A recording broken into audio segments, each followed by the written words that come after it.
Welcome to Expedition Networking, a special segment of the Networking RX podcast. I'm Frank Agin, founder and president of AmSpirit Business Connections, and your host for this program. For those of you who are familiar, on the Networking RX podcast, we share information and have conversations with experts, such as authors, researchers, and social scientists. And all of these programs are aimed at helping you learn how to become better at building professional relationships and understanding why they work. In this Expedition Networking segment, however, we're going to bring on successful entrepreneurs and unique professionals and explore their networking adventure and learn how they used relationships to create lasting success. Welcome to the first segment of Expedition Networking. Today, on the program, we have Lewis Howes. Lewis is a New York Times best-selling author, and his book is The School of Greatness. He has another book out, The Mask of Masculinity.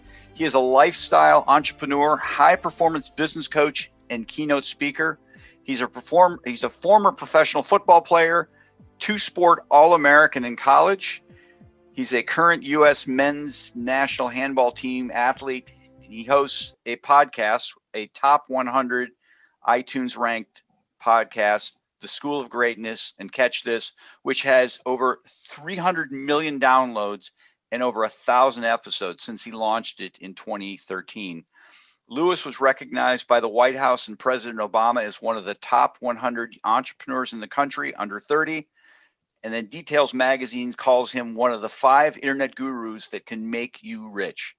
Lewis is a contributing writer for Entrepreneur and has been featured on Ellen, Good Morning America, The Today Show, The New York Times, People, Forbes, Inc., Fast Company, ESPN, Sports Illustrated, Men's Health, and many other media outlets. And I like to say I knew Lewis before he was Lewis. You were always Lewis. But I call him a friend. I know people throw those terms around loosely. We know each other. We wrote a book together. My first book was because of you. I wouldn't be an author without you. I still have about 15 copies up on my bookshelf over here too. Now, do you have the ones where the spine went the wrong way? I don't have that. Those are like limited edition. I know. I tell people that story. If you find one of those, hang on to it. I really appreciate you being on the program. Really, you and I met, I think it was 2008 when you were just getting started on LinkedIn. And I wouldn't be on LinkedIn but for you. Mm-hmm. And you taught me a lot with respect to LinkedIn. And then you took off. I mean, it didn't take off out of town, but you've really done some great things. I mean, the litany of things. I really kind of want you to share with people, what happened along the way. Obviously, I was around. Chris Hawker was around. Mm-hmm. Some other people, but this just didn't happen. This was relationships. Yeah. Well, everything for me. After I was done with my football career, I was only making $250 a week. Anyways, it wasn't like this, money making career. It was a passion that I was pursuing, and I was seeing how far I could take it. I took it as far as I could to the Arena League. Got injured. And then I was like, well, I don't have any backup plan because I didn't really study in school. I never thought I was as an intelligent human being in terms of schoolwork based on my grades and my performance in school. So I always thought I didn't understand a lot of concepts that were from the education system. But what I really loved was just being around people and learning from people. And early on, I had one mentor that suggested I get on LinkedIn. And I said, okay, I respect this person. I'm going to do exactly what he says. And I spent about 6 hours a day on LinkedIn for probably a year and a half, just trying to learn it for myself, meet people, connect with people in Columbus. And I remember at that time thinking, like, I need to also overcome a lot of insecurities that I have. I was very secure in my athleticism, but pretty much everything else in life I was insecure about because I never really tackled it. And I remember salsa dancing. I was living in an apartment above a jazz club in Columbus, Ohio called the Columbus Music Hall that's now been sold and it's transformed into some bar, I think. I don't know if you've been there, but I lived above this music hall for $250 a month was my rent. And every week they would play salsa music downstairs in this kind of jazz club and transform it into this salsa club with dancers would come around. And I remember thinking like, God, I really want to learn this, but I'm terrified. I would go down there every week and watch people dance salsa until finally I started to go all in on this and overcome my fear of salsa dancing.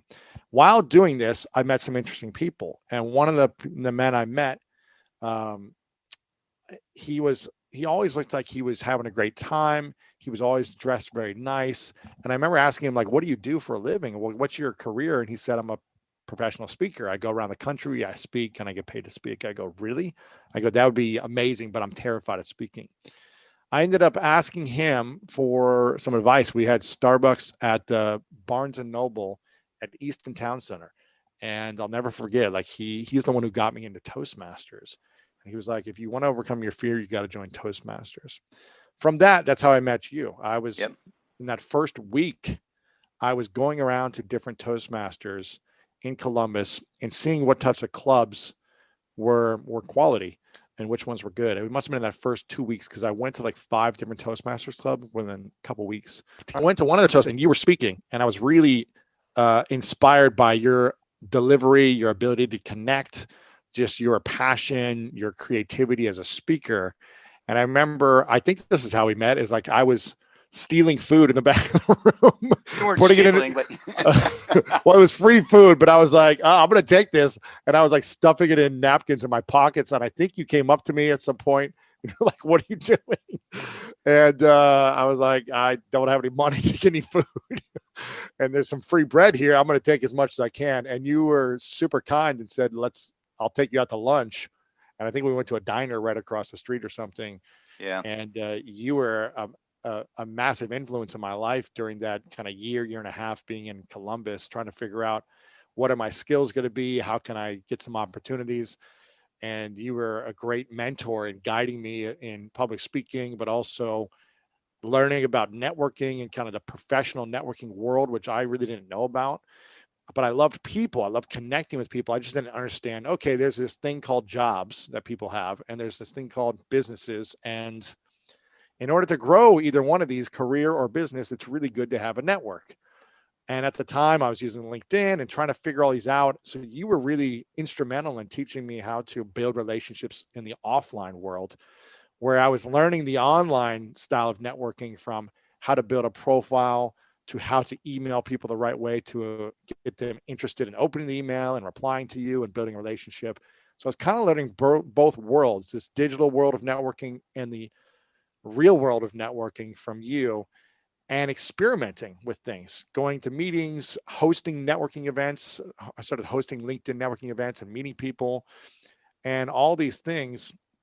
I kind of like this crash course in networking for a year and a half, from hosting events to doing the online to then us working together and working on a book, the LinkedIn networking book, which you can still get on Amazon if people want to buy one. Linked Working, it's still relevant. Yep. And all that kind of got me kickstarted. So if it wasn't for being broke on my sister's couch and stealing food in the back of a Toastmasters club, we wouldn't be here right now. Well, I appreciate that. I appreciate the accolades, but obviously, you rose well beyond that. You thought bigger. You thought huge, and I was always amazed. Because I remember when that book came out, you're like, "Hey, we got to get this done. I'm going on this tour. You drove to St. Louis." yeah. I was like schlepping books on my shoulder, like taking them, selling them one by one. Yeah. But everywhere you went, you drew a crowd, tapping into that network. And I remember going up to Cleveland with you, and I knew people in Cleveland, and I knew people in Columbus, but you had a hall full of people. And and the power of networking. And at that time, I didn't know how to leverage the audience. I was like, okay, I'm putting these events on. Originally they were free. And I was like, how do I make money from networking? Yeah. And I learned a lot from you, from just like, okay, when you bring people together and you create value for people, it doesn't have to be like you get something out of it, but just bringing people together and being the champion of someone's network is a value in that. And that's when I learned that after these events, I was bringing people together and they started finding job opportunities or doing business together. And I was like, wow, okay, they did it because of the event that I hosted. I wonder if I can charge for this. And so I started to learn how to kind of monetize the networking skills. through creating a more value with these events, charging them, making more premium, charging for sponsorships. I think even AmSpirit was a sponsor or a table at one of the events. I can't remember. And I was like, okay. And I was like, okay, I'm building these relationships with not only the people that come to the events, but the owners of the venues that I'm hosting these at. I wonder if they will pay me a fee from food and bar sales. And I started to work out those deals. And I just started thinking, okay, now I've got a book. Let me sell this book at the event. How many ways can I make money from one networking experience? And that really got me learning about building a business and trying to scale it and figuring out how to add as much value as possible for people. And I think it's what allowed me to then create a kind of a higher level mastermind where I'm bringing together wealthy individuals and helping them scale their business and brand. And all these things along the way have helped me, but it ties back into adding value to human beings and building those relationship ties, what you call the weak ties in our book, and really cultivating those into stronger ties. And that's been my superpower over the last decade, is building relationships and trying to channel it into something that excites me, which I said to myself when I met you, I guess in 2008, I was like, I was interviewing a lot of people in Columbus, Ohio at that time, just trying to learn from successful people like yourself, business owners, leaders in the community. And I was like, man, I wish people could hear these conversations, because I'm gaining so much wisdom from these leaders. And little did I know, 5-6 years later, I would have launched a show that I would turn into a business where I was just doing the same thing, but on a bigger scale. And it's powerful to know that we can monetize something around this skill set of relationships. And that's what I've done. Yeah. Well, the interesting thing about your podcast and what you have done that I don't know, people who podcast get it. People who've been on podcasts get it. But when you get people on there, you allow them to share their story. And that's a gift to them.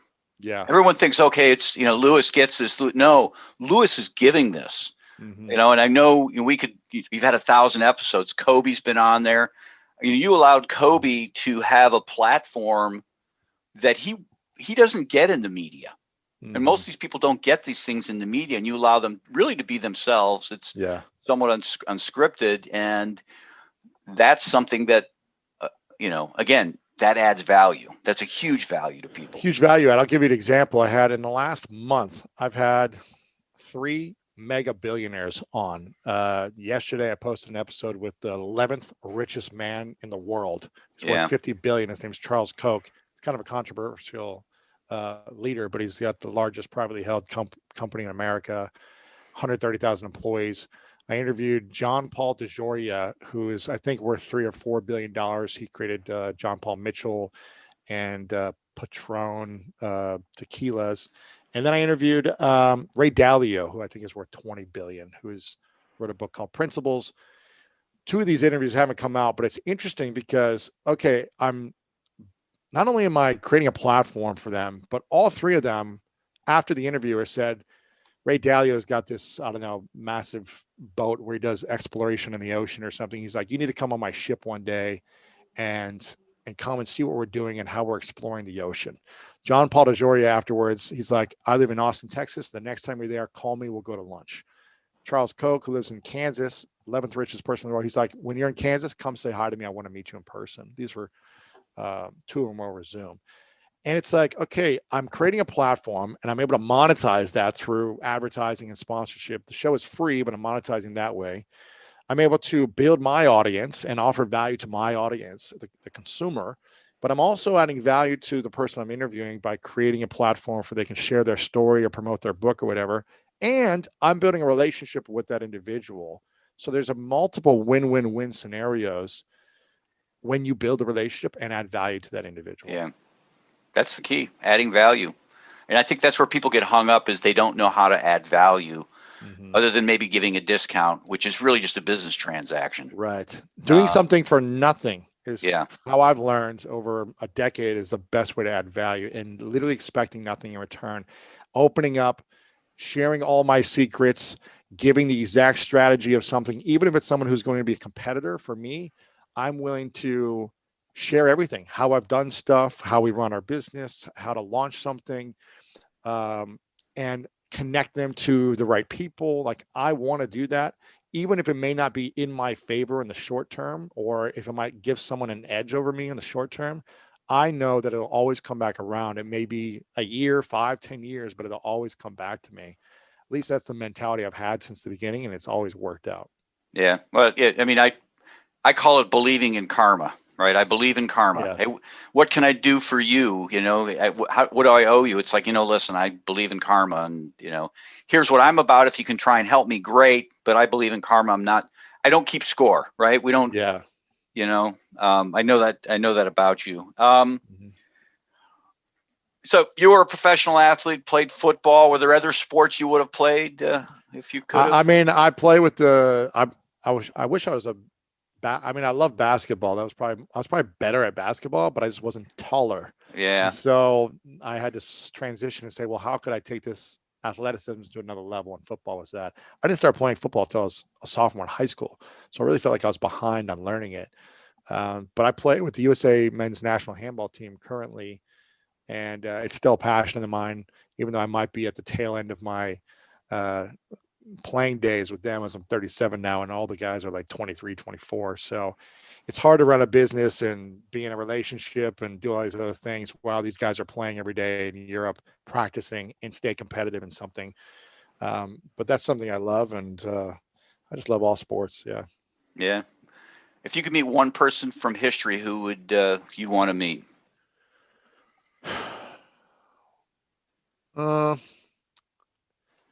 Muhammad Ali is coming to mind. It just came to my mind because I think I saw a photo of him recently, and I have friends that worked with him, and I just think he would have been fascinating to have a conversation with. I agree. Yeah, no, I agree. What do you do in your spare time? I know you work a lot, and I know you have in a relationship. Yeah, COVID times. I mean, my spare time has just been focused on service and creating my business and adding value to and building my team. But my spare time is really spending time with my girlfriend and my dog. I used to salsa dance a lot, but there's no salsa dancing. Yeah. I go to movies 3 times a week, but I haven't been in a movie in 8 months. Yeah. So that's kind of my thing, is to go on hikes and work out when I can. But the things I really enjoy, I'm not able to do right now. Yeah. The world's a little off kilter. It's a little off kilter. Exactly. I really appreciate your time, making the time to be on here and being part of this expedition networking I'm kicking off. I was certainly happy to help you all those years ago, and you've always been very gracious to me. So I appreciate it. I think people who are the main listeners of the show. A lot of the entrepreneurs, sales rep professionals that are in the AmSpirit world, small business types. Yeah. I just feel like finding ways. I'll give a few other networking tips that I really use that I think they're not really strategies. They're just ways of being that I think are just work. I am such a believer in FaceTiming people as much as possible and sending video messages. For whatever reason, everyone texts, everyone emails, people call. They do less of it these days, but not many people FaceTime from my experience. Just because it's easier to text or easier to email, and it's less worrisome, I guess. But when you FaceTime someone, you can truly build a deeper relationship and literally just ask them, what is your biggest challenge that you're facing right now? I ask this to everyone, the billionaires I'm interviewing, to whatever athletes. I just ask them, what is your biggest challenge right now? And I ask them, what is missing in your life? Those 2 things, you'll learn a lot about what someone needs. And if you can get on a FaceTime, if you're not at face-to-face right now, and ask these questions and just catch up with people and not ask for anything in return, but ask, what is your biggest challenge and what is missing in your life right now, or missing in your business or career right now? And you figure out how to solve that problem as fast as possible. I'm talking, okay, my biggest challenge is I need a sales rep or whatever. It's I need this, I need that. If you literally 3-way in someone that you know who is quality in that moment and connect them on a 3-way conversation over FaceTime in the moment, that person is going to not only thank you, they're going to be reminded of you every time they don't feel that pain anymore, and that person is supporting them or whatever way that they're working together. This is something I learned from the networking events that I did, that I would ask everyone who came in the door, I would shake their hand and ask them, what do they do and what's their biggest challenge and what are they really excited about? And they would tell me what they do, what they're excited about, what their challenge is. And I would just kind of keep a mental note. And as more people came in, when someone could potentially be someone who could solve that problem, I would literally take their hand, walk them over to the person that I met 10, 20 minutes before and say, this is so-and-so, this is so-and-so, these are your skills, connect. I just tried to do that as much as I could. And that ability to connect people to solving their problems benefited them, and then it benefited me in the long term. So get on FaceTime as much as possible. I really like doing video messages to people because no one gets video messages. People are going to text every now and then, an email, but send someone just a video message. I know you do a lot of outreaching to people and writing letters to people and things like that, but something about a video message really resonates with people. And I'm not sure that if you have a strategy within the AmSpirit communities on how to organize your relationships and tracking when you've reached out. I'm not sure if you have that type of strategy, but if you do, great. Send people, I would say send 3 videos a day, 30 to 60 seconds to people in that community list that you have, the weak ties, the strong ties, and just stay on top of mind for people. It could be once every 6 months for someone, but just sending a video message, say, hey, I'm thinking about you. I really loved what you did here. I saw this on social media. I saw this in the news. If I can support you with anything, please let me know. If not, no worries, no need to reply. That will do wonders for you. And that's something I've done consistently, organically. It's not a strategy. It's just something I do to stay in touch with people. But it really works well in building those relationships. So that's something I would do. Awesome. Awesome bonus tip. I really appreciate it. There you go. Thanks for your time. Keep going. Appreciate it, Frank. Keep doing it. Safe travels. Thank you. We'll be in touch. Thank you. Before we wrap up, remember, we're looking for some enterprising business types to join our team as franchisees of AmSpirit Business Connections. Our franchisees work with entrepreneurs, sales representatives, and professionals in their area to help them become more successful through networking in a structured, weekly morning meeting. This is a unique franchise opportunity as successful business types or professionals can add this on to what they're already doing. Again, all of our franchisees do something else. For a couple hours in the morning, only a few days a week, these franchisees work the AmSpirit Business Connections program. The rest of the time, they're entrepreneurs and professionals of various kinds. The great thing is that this allows them to make more money from professional connections and at the same time make money building professional connections. Perhaps you know someone, perhaps you are that someone. Whatever the case, to learn more about the AmSpirit Business Connections franchise opportunity, please contact me using the email in the show notes or the one we provide at the end of the program. Thanks for joining us on the Networking RX podcast. Please put what you've learned into action today and let us know if you have questions, comments, or ideas for future topics. You can email them to us at podcast@amspirit.com. That's AmSpirit.com. Finally, so you never miss an episode, be sure to subscribe to the Networking RX podcast through iTunes, Overcast, or however you receive your podcasts. Now get out and network with someone.